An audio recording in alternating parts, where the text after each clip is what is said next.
नमस्कार शेतकरी बंधूंनो, या व्हिडिओच्या माध्यमातून आपण पुन्हा एकदा पाहणार आहात विजेता कापूस पीक सल्ला.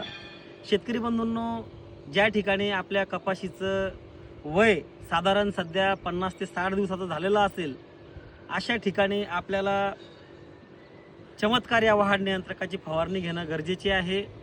आता आज मी अकोट या परिसरामध्ये आहे.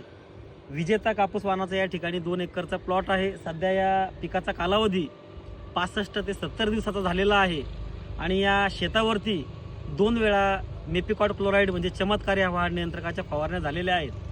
तर सघन लागवडीमध्ये ज्यावेळेस आपण कापूस लागवड करतो, अशा वेळेला आपल्याला चमत्कार या वाढ नियंत्रकाची फवारणी वेळेत घेणं गरजेचे आहे. जर आपल्या कपाशीची उंची ही 2 ते 2.5 फुटाच्या दरम्यान असेल, जमिनीमध्ये ओलावा असेल, तर प्रति लिटर पाण्यामध्ये म्हणजे 1 लिटरला 1 मिली याप्रमाणे आपण चमत्कार या वाढ नियंत्रकाची फवारणी घ्यायची आहे. धन्यवाद.